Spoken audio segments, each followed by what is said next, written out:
पूजा plastic, container, मसाला box, tray, जग और strainer. स्वास्थ्य के लिए सुरक्षित टिकाऊ क्वालिटी के साथ पूजा प्लास्टिक आपके किचन का परफेक्ट पार्टनर। इन दिनों सारे देश में अगर सबसे बड़ा कोई मुद्दा है तो वो है एसआईआर का। एसआईआर, इस पर पॉलिटिकल बयान तो आपने खूब देखे, वोट चोरी के आरोप भी देखे, बहुत सी प्रेस कॉन्फ्रेंस देखी, लेकिन हकीकत क्या है जरा ये भी देखिए। एसआईआर की प्रक्रिया जरूरी है, नियमित तौर पर होती रही है।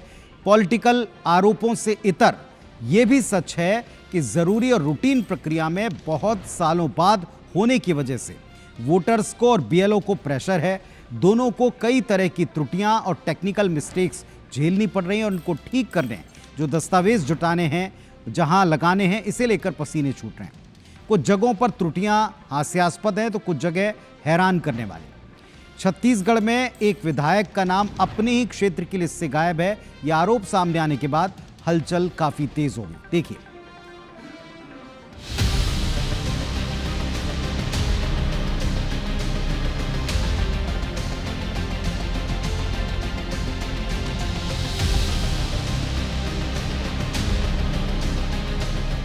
अब ये विधायक महोदय हैं, इनका नाम कट गया, इस पर जांच करनी चाहिए, क्यों किया गया। अगर एक एमएलए के साथ ऐसा हो सकता है तो आम नागरिक क्या होंगे, आप सोचिए। छत्तीसगढ़ में जारी एसआईआर पर सियासी तकरार का एक नया मोर्चा खुल गया। दरअसल पूर्व कांग्रेस विधायक गुलाब कमरो ने आरोप लगाया कि उनका नाम वोटर लिस्ट से कट गया। इसे लेकर पहले कांग्रेस प्रभारी सचिन पायलट ने चुनाव आयोग को घेरा, तो अब गुलाब कमरो ने राज्य चुनाव आयोग को एक शिकायती पत्र लिखा। छत्तीसगढ़ कांग्रेस ने गुलाब कमरो के इसी पत्र को अपने एक्स हैंडल पर शेयर किया और चुनाव आयोग से सवाल पूछा। जब पूर्व विधायक गुलाब कमरो का नाम उनके क्षेत्र की मतदाता सूची से कट जाए तो ये सवाल उठना लाजमी है कि आम नागरिक का नाम मतदाता सूची में कितना सुरक्षित होगा। ये कोई मामूली तकनीकी गलती नहीं, बल्कि मतदाता सूची की प्रक्रिया पर गंभीर सवाल उठाती है। कांग्रेस ने एसआईआर प्रक्रिया पर सवाल उठाए तो बीजेपी फिर चुनाव आयोग के बचाव में आई और कांग्रेस नेताओं पर भ्रम फैलाने के आरोप दोहराए। मेरा आवेदन 20 तारीख से पहले हमारा बीएलओ हमारे गांव में साली ग्राम पंचायत में लिए। इसके बाद 2-3 दिन बाद मुझे वो लगातार फोन किए कि बोले आपका फार्म ऑनलाइन नहीं हो रहा है। मैंने कई बार कोशिश किया, ऑनलाइन नहीं हो पा रहा है। उन्होंने बताया कि जैसे हम ऑनलाइन करने की कोशिश करते हैं तो ऑलरेडी मैपिंग धर्मजयगढ़ दिखा रहा है। आवेदन भरने के बाद बीएलओ से संपर्क करके ऑनलाइन आपका फार्म हुआ या नहीं हुआ उसकी जानकारी आप लें। कैसे हो सकता है कि एक पूर्व विधायक का नाम एसआईआर सूची से कटेगा? ये संभव ही नहीं है। हाँ, ये बात अलग है कि वो 2 जगह रहते हैं, मनेंद्रगढ़ और गांव में भी रहते हैं, तो 2 में से किसी एक जगह में ही रहेगा नाम, दोनों जगह नहीं रह सकता है। तो उसमें तो ऑप्शन भी है चूज करने का।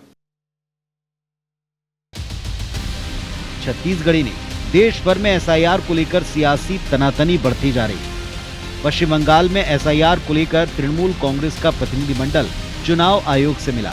एसआईआर में जल्दबाजी पर सवाल उठाए और बीएलओ पर काम का दबाव दूर करने की मांग की। उधर यूपी में सपा नेता अखिलेश यादव ने आरोप लगाया कि एसआईआर के जरिए वोट काटे जा रहे हैं। वहीं मध्य प्रदेश में कांग्रेस की बैठक में एसआईआर का मुद्दा गूंजा।